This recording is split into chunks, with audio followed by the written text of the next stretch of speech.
Bom dia a todos. Bom dia. Estão me ouvindo? Bom dia a todas e a todos. Bom dia e um agradecimento especial à doutora Sara por uma apresentação tão carinhosa. Honra, na verdade, sinto eu por estar aqui, né, diante de vocês, por ter sido convidado a participar desse evento.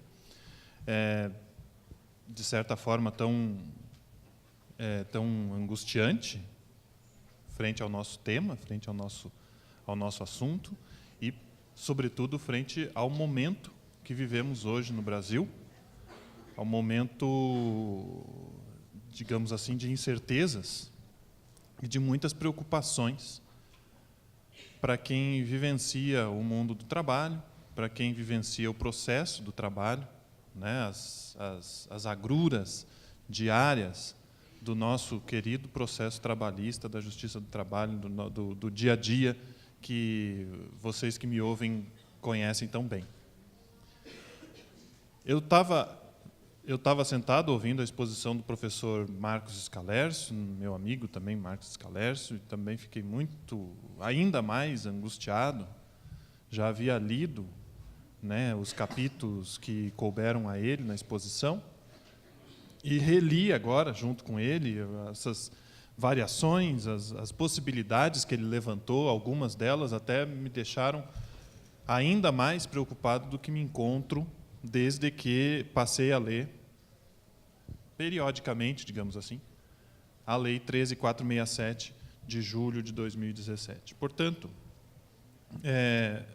a nossa ideia aqui é dividir também um pouco de preocupações, que imagino que muitos de vocês já tenham, talvez aumentar algumas, e talvez também, a tentativa seria essa, de reduzir algumas. Por que não? Até é possível, né? A gente tentar conversar em termos de interpretações, de possibilidades de interpretação que possam reduzir a nossa angústia em relação ao tema. O tema é terceirização. A doutora Sara chegou a comentar aqui que nós tivemos sobre o nosso tema 2 leis em 2017. A terceirização é uma palavra recente até, né? Para quem estuda o mundo do trabalho desde uma escala um pouco mais ampla, terceirização é uma questão recente. E, durante muitos anos, a grande crítica foi a ausência de regulamentação legal, né? Falava-se muito que a terceirização, primeiro, não tinha previsão legal e, portanto, era proibida. Segundo, não tinha previsão legal e, portanto, não podia ser proibida. E, terceiro, e finalmente, um enunciado do Tribunal Superior do Trabalho, nos anos 90, veio a dar alguns contornos a esse fenômeno da terceirização. Agora, né, 2017, vejam lá, 2017, a segunda década do século XXI, nós estamos com 2 leis sobre terceirização. Uma foi publicada em março, a outra foi publicada em julho, que é a nossa Lei da Reforma Trabalhista. Então, por falta de lei, agora, a terceirização não sofre, né? Sofre por excesso até. A questão é, no contexto de uma reforma trabalhista que nós estamos estudando agora, em 2017, a terceirização vem no contexto da reforma. A primeira pergunta que penso deva ser feita é o motivo de uma reforma trabalhista. Porque, comumente, eu começo a tratar desse assunto falando essas palavras que eu mencionei a vocês agora há pouco. Preocupação, angústia, cenários de incertezas, problemas. É um começo de cenário um tanto escuro para quem começa a falar sobre o tema. Então, não raro me perguntam, você acha que estava tudo bem no mundo do trabalho, que não precisava de reforma nenhuma? Você acha que não precisava de mudança nenhuma no processo do trabalho, no direito do trabalho? Não. Não, é verdade. Olhando por esse tema, por esse ponto de vista, é verdade, era necessário ter algumas mudanças no direito do trabalho, no processo do trabalho. Por exemplo, a regulamentação do adicional de penosidade é algo que o Brasil está devendo ainda há muito tempo, e eu acho que passou da hora da gente mexer nisso. O capítulo da segurança e saúde do trabalho tem muita defasagem dos anos 70 para cá, apesar de dizerem que a CLT é dos anos 40 e a lei trabalhista do Brasil é velha porque ela é dos anos 40 e etc. e tal, mas a questão de saúde e segurança do trabalho é dos anos 70 e a ciência hoje é praticamente unânime, uníssona em dizer que aqueles aspectos previstos para a insalubridade são defasados. 85 decibéis de pressão sonora é algo considerado uma agressão sem tamanho. E nós entendemos, pela nossa lei, que passar 8 horas por dia nessa situação é normal. Às vezes chego a ouvir até, o perito constatou uma medição de 87 decibéis. Excelência, mas está quase lá, 85, 87, isso daí, vamos... Veja bem não, porque na casa dos 80 já é algo inimaginável em patamares civilizados, mas isso não foi reformado, salvo engano. Essa preocupação nós não tivemos. Recentemente também, na fila do shopping, o centro de compras, São Paulo tem mais de 70 centros de compras. Num desses, eu estava na fila da máquina usada para pagar o cartãozinho do estacionamento. Já viram, né? Nessa maquininha não tem operador.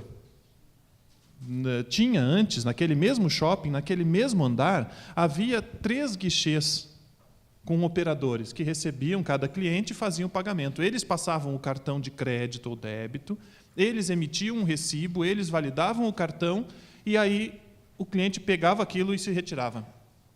Depois, ao lado daqueles 3 operadores, foi colocada uma maquininha. Hoje, depois, tinha um operador e 3 maquininhas. Hoje são 4 maquininhas e 0 operadores. Para onde foram os operadores? É uma pergunta que, durante aqueles minutos da fila, eu me fazia, né? Onde estão aquelas pessoas que trabalhavam aqui? Porque agora eu fiquei observando, os clientes com sacolas deixam suas sacolas no chão, eles passam o cartão, eles digitam as suas senhas, eles validam o cartão do estacionamento, eles pegam o recibo, eles fazem o serviço que era feito pelas pessoas que trabalhavam no guichê e vão embora. E, portanto, o que houve? Uma redução de custos e um barateamento no preço do estacionamento? Não. Então, além de perguntar para onde foram as pessoas que operavam o caixa do estacionamento do shopping, é interessante perguntar para onde foi aquela redução de custo, aquela diferença de custo foi para onde? Para a maquininha, obviamente. Não sei se é tão óbvio assim, mas o que eu quero dizer? O que eu quero dizer é que a proteção em face da automação seria também algo que nós precisamos nos atentar. Seria algo a discutir também, outro problema do mundo do trabalho, hoje, não é único no Brasil, mas no Brasil também, e é grave. Então, por que uma reforma trabalhista em 2017? Para resolver esses problemas? Não. Porque não tocou em nada disso. Os 2 aspectos que o professor Scalercio mencionou antes deram o tom da nossa reforma trabalhista. A questão do dano moral e a questão do trabalho intermitente são 2 aspectos que mostram o viés que nós tivemos, que, me parece, seria um viés de pura redução de custo. Mas o que é redução de custo? Que é uma questão interessante e que ele também mencionou, que eu gostaria de deixar encaminhado. Quando se fala de redução de custo de mão de obra seletista, eu não estou restringindo os efeitos dessa redução de custo aos trabalhadores seletistas. E isso eu sei, tem até gente que já me ouviu falar desse assunto, a esses eu me desculpo pela repetição, porque no mercado, em um mercado, um assim considerado mercado de trabalho, o preço médio do trabalho médio ele é ditado pelas regras desse mercado. A partir do momento em que eu diminuo o preço médio do trabalho, eu estou puxando para baixo, eu estou impondo uma pressão ao preço médio de todo o trabalho humano. Então, isso não é um problema de seletistas. É preciso que isso fique claro, ou pelo menos que se pense mais sobre esse ponto de vista. Há planos de demissão voluntária no serviço público, em empresas estatais. Há ideias de se limitar o ganho de servidores públicos estatutários em início de carreira a patamares bem abaixo do que as leis respectivas hoje prevêem de remuneração inicial. E aí você pensa, por quê? Porque é um rescaldo disso? É um reflexo disso? Mas isso daqui é só para seletistas. Não, isso daqui não é só para seletistas. Esse é um aspecto crucial da discussão. Isso é para reduzir o preço médio do trabalho humano. E, portanto, toda a comparação que se faça no custo do trabalho humano terá influência disso. Eu sou estatutário, portanto, eu não me preocupo. Eu sou magistrado e, portanto, eu não me preocupo. Eu sou advogado autônomo e, portanto, eu estou de fora. Eu sou médico, trabalho como pessoa jurídica e, portanto, eu já estou vivendo isso há muito tempo, isso não vai me afetar. Sinto muito. O meu pessimismo anda se alastrando. Eu venho aqui para espalhar um pouco mais de pessimismo para vocês. Porque eu acho que tem muita tranquilidade injustificada em categorias não seletistas. Isso vai apresentar a sua conta, a sua fatura.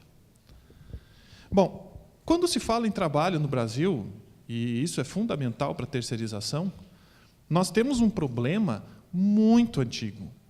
O problema do trabalho, o assim chamado trabalho livre, no Brasil, ele remonta desde a largada da escravidão. No final da escravidão, quando se percebeu que a Inglaterra não abriria a mão de extinguir o tráfico negreiro, naquele século XIX, meados do século XIX, naquele momento, a elite econômica brasileira tinha um discurso que vocês provavelmente, sem ter aberto o livro de história, vocês devem ver hoje. Não em livro de história, mas em jornal, né? Ou veem desde o ano passado. A economia brasileira não vai aguentar. Como assim? Acabar com a escravidão?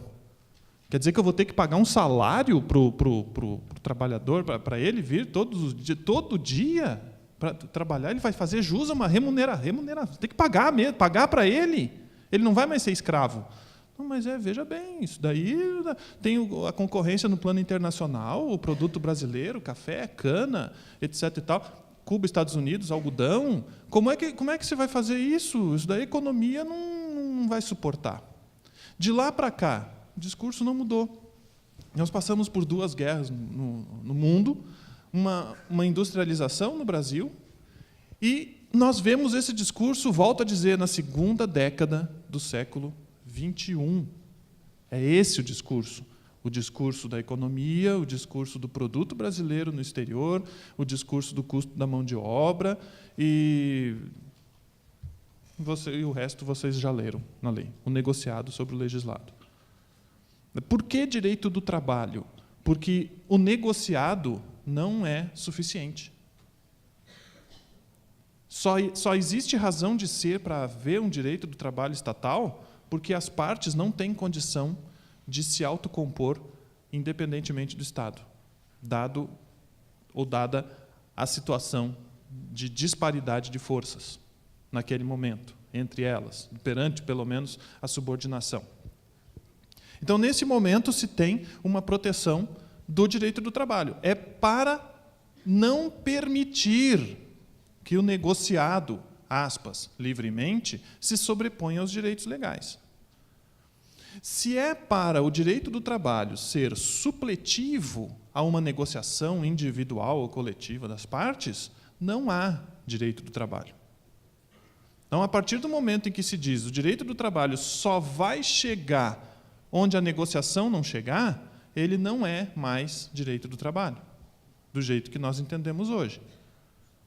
Porque direito do trabalho serve para isso. Serve para impor limitações à autonomia da vontade. Por quê? Porque a vontade, naquele plano, ela é considerada muito restrita, pelo menos em um dos lados do polo da relação de emprego. E, finalmente, a ideia de mercado de trabalho, que tem tudo a ver com terceirização. Depois da Primeira Guerra Mundial, foi criada a Organização Internacional do Trabalho, e no tratado que a criou, Versalhes, se prevê a ideia de que o trabalho humano não pode servir como mercadoria de comércio. E qual a razão de uma declaração solene dessas envolvendo todas as grandes potências econômicas mundiais? A razão é simples, é porque o trabalho é tratado como uma mercadoria de comércio. Até hoje. Se não fosse, não precisaria ter essa declaração no Tratado de Versalhes. Então, a questão do direito do trabalho e sua postura de resistência, até hoje, é no sentido de implementar um norte, no sentido de implementar um ideal.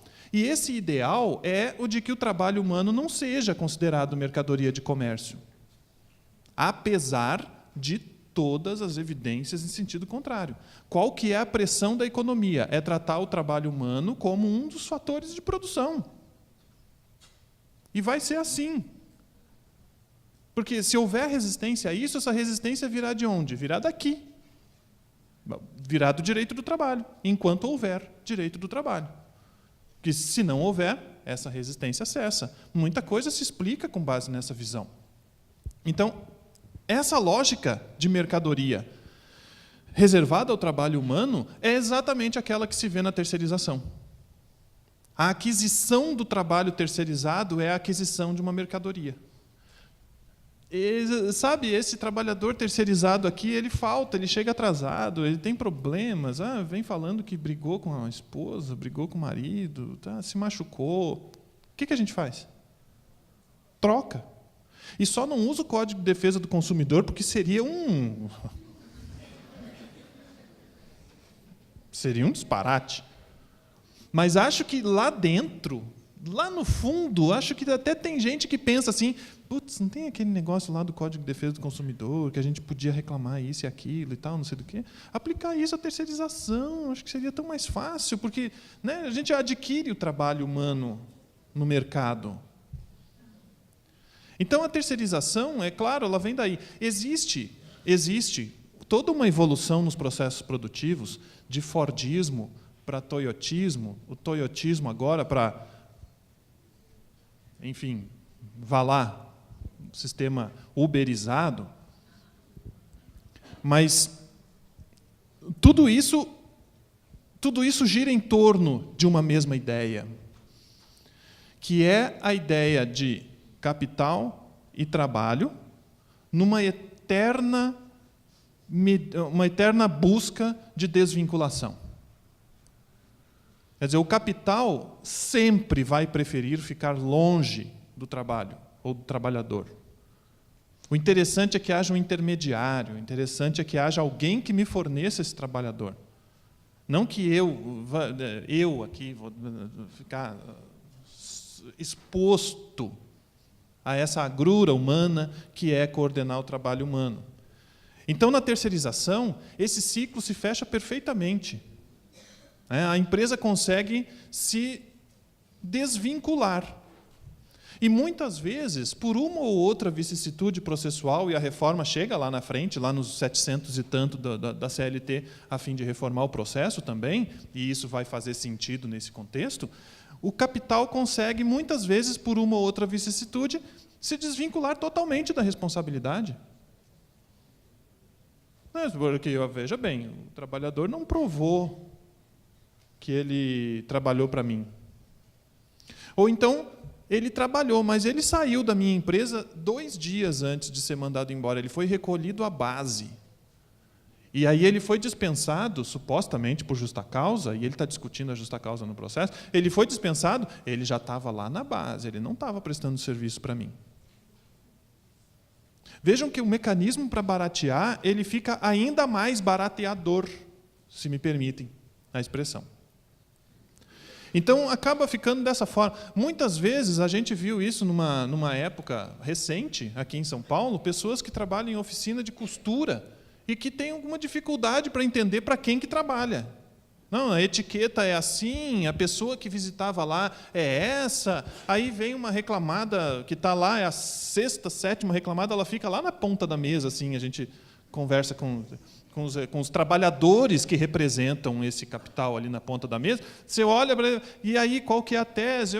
Legitimidade de parte. É evidente, a legitimidade à velha é sempre boa, e legitimidade de parte. Não conheço, nunca ouvi falar, porque eu contratei o fulano, fulano contratou o fulano. Aquela sequência, aquele encadeamento de contratos civis, todos muito bonitos e bem redigidos.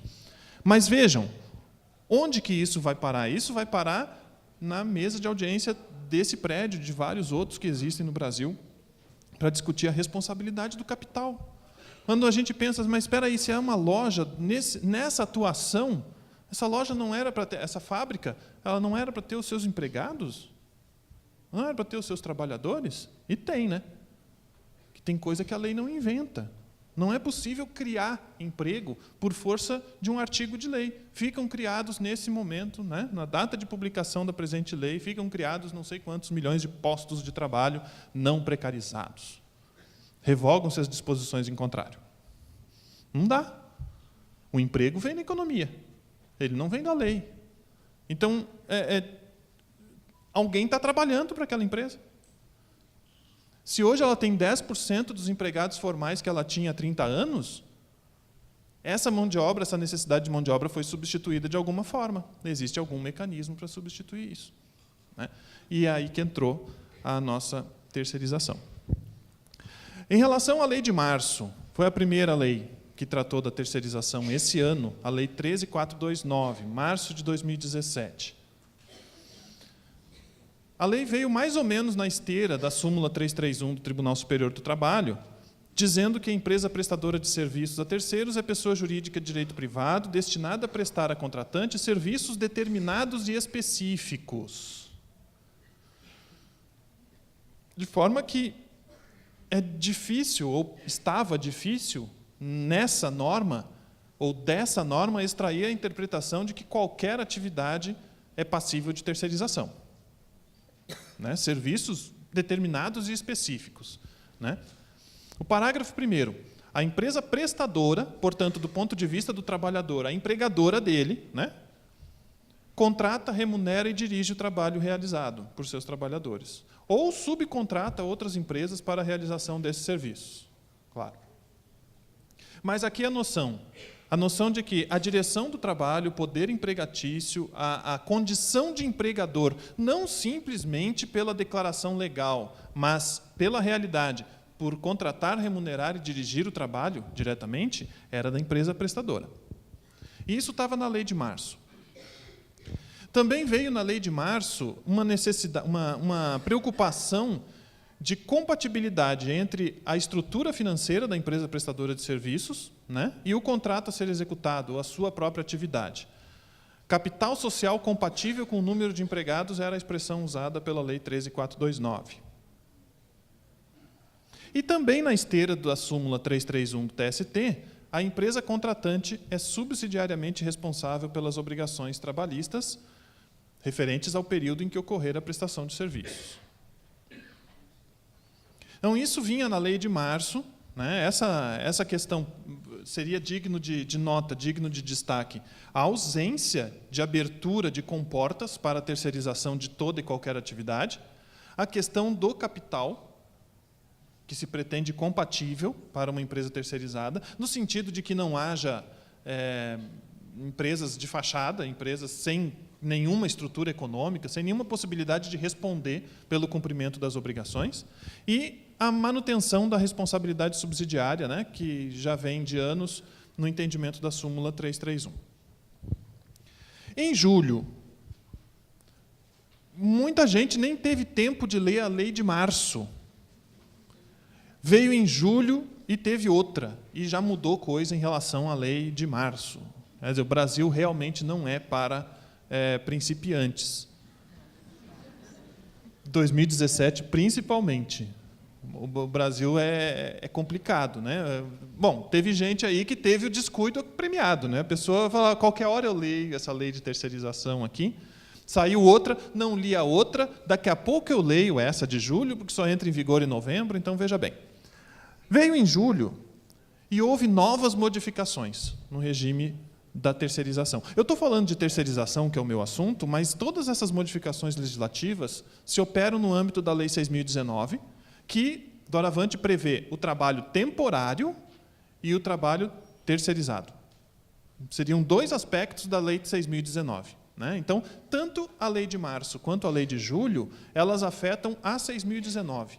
Esse monte de letrinha que tem depois dos artigos aí é porque praticamente a lei ficou duplicada. Né? Tomadora de serviços, trabalho temporário, empresa contratante é a nomenclatura utilizada para a empresa que contrata terceirização, a empresa terceirizada. Então, veio a nova lei em julho e modificou mais alguma coisa. E agora sim, agora a angústia se acentua. Porque agora o artigo 4º-A, a partir de novembro, ele passa a vigorar com essa redação. Considera-se prestação de serviços a terceiros a transferência feita pela contratante da execução de quaisquer de suas atividades, inclusive sua atividade principal, a pessoa jurídica de direito privado, prestadora de serviços, que possua capacidade econômica compatível com a sua execução. Não foi suficiente a alteração de março. Em julho, o legislador optou por deixar muito claro que qualquer atividade pode ser transferida para uma empresa terceirizada, inclusive a atividade principal. E isso é muito preocupante. Isso é preocupante porque, em fim de contas, uma empresa pode não ter empregado nenhum. Ela pode ter um empregado, um setor muito pequeno na área administrativa, que coordene os trabalhos terceirizados de todos os setores. O call center é terceirizado. O atendimento presencial é prestado pela empresa tal. A montagem dos equipamentos é terceirizada. A compra dos equipamentos é terceirizada. O setor de vendas é terceirizado. Gerentes são todos pessoa jurídica. E assim vai. Então, vai ter empresa que... A questão até do enquadramento nas categorias. O enquadramento sindical vai ser complicado, porque, como diz o professor Homero no livro dele recente, vai ter uma metalúrgica que, na prática, não tem nenhum metalúrgico lá trabalhando. Vai negociar com os sindicatos metalúrgicos, né, uma grande empresa de metalurgia, certo, mas está negociando para quem? Porque metalúrgico mesmo nós não temos, porque são todos terceirizados. E aqueles trabalhadores terceirizados pertencem a uma empresa de prestação de serviços terceirizados que também sustenta que não tem nada a ver com a categoria dos metalúrgicos, porque o objeto social dela tem 4 páginas de contrato social, que descreve as atividades, e ela vai se adequar a uma daquelas, que é provavelmente um sindicato com menos direitos garantidos do que o sindicato dos metalúrgicos. Uma coincidência, certamente. Então, aqui, há uma dificuldade muito grande em relação a essa amplitude da terceirização. Mas a lei também tem... Mais uma vez, eu faço uma concessão aos que me acusam de pessimismo exacerbado, para falar que, não, mas a lei não é de todo ruim. Não, ela não é de todo ruim. Porque ela prevê aqui um rol de direitos a trabalhadores terceirizados que, né? Por exemplo, se a tomadora, melhor, contratante, tomadora, doravante só para trabalho terceirizado, né? A empresa contratante, se a contratante tem refeitório no local, o terceirizado tem o direito de ir no refeitório, nas mesmas condições do trabalhador não terceirizado. Ele pode utilizar serviços de transporte que sejam oferecidos, né? Às vezes a empresa fica numa saída de rodovia, tudo mais, tem um ônibus da empresa, o terceirizado quiser ir ali junto com os trabalhadores, ele também pode ir. Atendimento médico ambulatorial, que haja prestação também no âmbito de trabalho, não será negado ao trabalhador terceirizado. Treinamento, se for o caso, isso é um direito fundamental, né? O cara é um rol de direito, ele tem direito a treinamento quando a função exija, É ótimo, é um discurso perfeito. Condições sanitárias, saúde e segurança do trabalho também. Então, vejam, a lei não deixou de pensar na vida do terceirizado quando fez aqui a nossa redação. O artigo 4º-C prevê os direitos dos empregados terceirizados. Mas tem uma parte que é fantástica, que remete, mais uma vez, à origem do direito do trabalho e a toda a necessidade de discussão sobre o mundo do trabalho. Que é esse 4º-C, parágrafo 1º, que é uma peça de rara inteligência, de raro tirocínio. Me permitam, contratante e contratada, a empresa que terceiriza e a empresa que oferece o serviço terceirizado, poderão estabelecer, se assim entenderem, que os empregados da contratada farão jus a salário equivalente ao pago aos empregados da contratante, além de outros direitos não previstos neste artigo. A gente viu quais são os direitos que foram previstos no artigo. Então, vejam, ainda fica facultado, é possibilitado, não é proibido que as empresas negociem o salário equitativo, um salário isonômico, com os empregados que trabalham na empresa contratante. O que eu senti falta nessa redação desse parágrafo foi a quais empregados haveria a isonomia. O legislador parece que não quis escrever aqui que são os empregados que desempenhassem função equivalente. Como assim? O empregado vai equiparar salário? Salário de quem? Quer dizer que tem gente ali que está fazendo a mesma função? Mas essa parte aí alguém se lembrou e falou, risca isso daqui. Tira essa parte, que isso daqui vai acabar dando problema. Advogado trabalhista, juiz de trabalho, esse povo não dorme. Então, aqui o que aconteceu? Essa norma ela remonta à origem do direito do trabalho. É exatamente aqui que a negociação, e vejam, essa aqui é a negociação entre empresas. Eles não consideram a negociação envolvendo o trabalhador ou o representante do trabalhador. É entre os dois contratantes empresariais. Eles vão estender esse direito aos trabalhadores. Aqui a quarentena, que a Lei 13.467 resolveu estipular.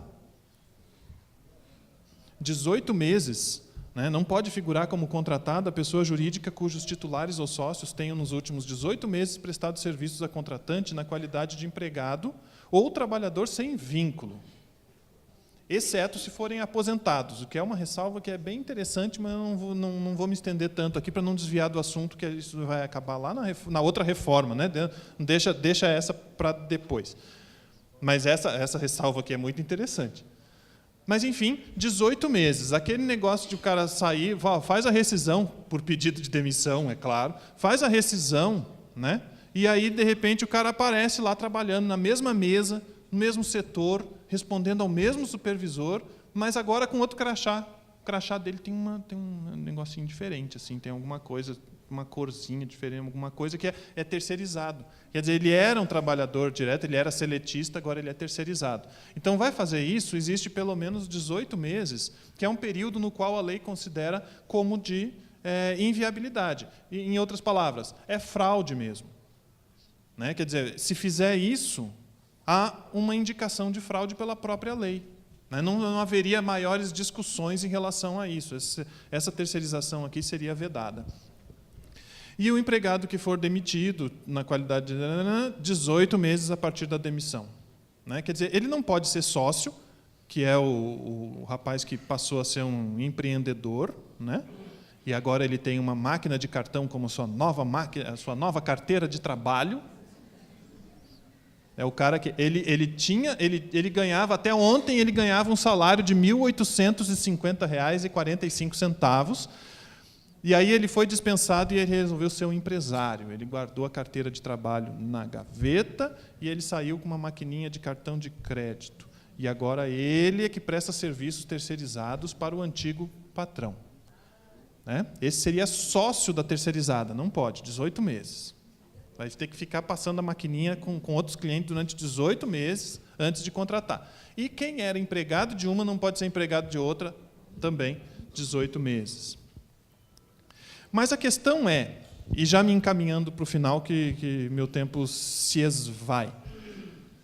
A terceirização irrestrita, ela é realmente irrestrita, ou existe alguma restrição? O que eu queria chamar a atenção aqui é que a reforma trabalhista, a lei, nem a de março, nem a de julho, essas leis não revogaram o artigo 2º da CLT, não revogaram o artigo 7º da Constituição Federal, principalmente o caput. Todos aqueles incisos, nenhum deles, claro, sabemos disso, né? Foi uma lei ordinária. Temos convenções internacionais para olhar com calma cada mudança dessa lei, mas o que é preciso relembrar é o começo da CLT. Porque se é empregador aquele que dirige a prestação pessoal de serviço, se é empregador aquele que exerce o poder empregatício, não basta agora estar escrito na lei que qualquer atividade pode ser terceirizada. Certo, qualquer atividade pode ser terceirizada, ok, então eu terceirizo, mas eu não dirijo mais aquela atividade. Porque se eu dirigir aquela atividade, na prática, se sou eu quem comanda a prestação pessoal do serviço dos trabalhadores, sou eu o empregador. Não, é que a lei permite, não, a lei permite a terceirização. Então, você se vira para fazer o seu contrato de terceirização se quiser, mas você toma cuidado, porque quem vai gerir aquela atividade lá é a terceirizada, doravante. Não é possível você terceirizar uma atividade, mas aí o cara te fornece os empregados e é você que manda. Não, isso daí é relação de emprego, isso está no artigo 2º, isso está na história do direito do trabalho, e isso não dá para revogar com base numa lei ordinária. Isso não dá para revogar com base na maioria legislativa ocasional, a que eu me refiro aqui. Quer dizer, agora pode, aproveita, lança um capítulo de dano moral igual esse que o professor Marcos falou para vocês aqui, que também eu não sei, eu costumo colocar em dúvida até a capacidade mesmo de análise, de leitura daquilo antes da publicação, porque tem, como vocês viram com ele, né, tem tanta incongruência naquele capítulo de dano extrapatrimonial, mas, enfim, não adianta, o legislador pode muita coisa, mas acima dele está a Constituição. Contra os exercícios de poder das maiorias ocasionais no legislativo, existe a Constituição. E isso desde a França, no século XVIII, desde a França revolucionária, se entende que essa parte constitucional serve para isso mesmo. É para evitar que você, premido por uma situação de minoria ocasionalmente, seja despojado completamente da sua situação jurídica vantajosa de uma hora para outra. Então, a hora é de lembrar mesmo dos princípios do direito do trabalho, do princípio da proteção, do princípio da norma mais favorável, entre uma norma legislativa infraconstitucional brasileira e uma regra de tratado internacional ratificado pelo Brasil.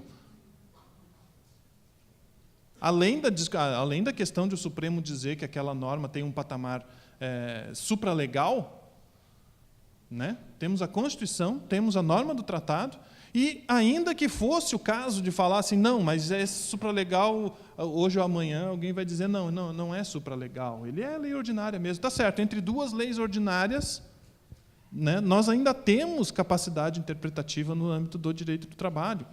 Há muito o que buscar. O que às vezes parece, quando alguns pessimistas, né, começam a falar alguma coisa, assim, parece que a Constituição foi revogada. Até ontem à noite não foi.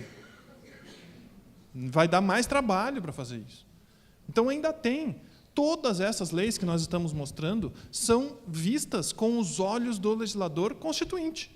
São vistas com os olhos da Constituição de 88. Quando se fala de trabalho intermitente. O trabalho intermitente, quando se fala de acordo de compensação de jornada, a legalização da 12/36, é um monte de problemas. Cada um deles é visto pelo prisma do artigo 7º da Constituição, no mínimo. Começa por ali. Não é, quer dizer, não há efetivamente nada de muito difícil. O que eu gostaria de ter segurança, gostaria de ter mais segurança e um pouco mais de otimismo, é justamente com uma certa unidade ou uma mínima homogeneidade interpretativa com relação a essas questões. Porque o que eu vejo, às vezes, é interlocutores ávidos pela entrada em vigência dessa legislação. Isso me preocupa, mais do que a legislação em si, percebam vocês, eu gostaria de deixar claro. Agora sim, agora o cara vai... É claro, você olha para mim, você fala assim, mas você não acha que não tem nada que dá para salvar nessa lei? Não, tá, a gente pode até olhar alguma coisa aqui, dá uma coisinha ou outra, isso daqui tudo bem. Alguém falou de arquivamento, restrições no arquivamento da reclamação trabalhista por ausência do reclamante, dificuldades de pauta, o cara toma espaço do judiciário, da sociedade toda, etc. E tal. Tem algumas coisas de sucumbência, tem isso e aquilo. Olha, muita coisa dá para discutir. O problema é o conjunto da obra. O problema é o conjunto da obra. O que eu diria é preciso analisar em conjunto essas modificações para que o vetor final da interpretação de um processo do trabalho que nós temos hoje no Brasil, e teremos ano que vem, e no outro no Brasil, seja ainda de um processo trabalhista. Porque o Código Civil tem muitas vantagens, hoje tem ainda mais, né? Mas ele tem, desde 2002, ele tem muitas vantagens, mas ainda é um Código Civil. O que eu quero é uma lei trabalhista, é uma lei de direito do trabalho, uma lei de processo do trabalho, que não combina com uns institutos liberais, uns institutos que pressupõem igualdade entre as partes, porque essa pressuposição de igualdade entre as partes, ela não leva, no mundo do trabalho, ela não leva a uma solução muito agradável. Esse, claro, é o meu ponto de vista, né, evidentemente. Eu gostaria de, mais uma vez, agradecer a atenção de todos, a paciência e a dignidade com que me ouviram. Foi um prazer e desejo um bom evento a todos. Bom dia.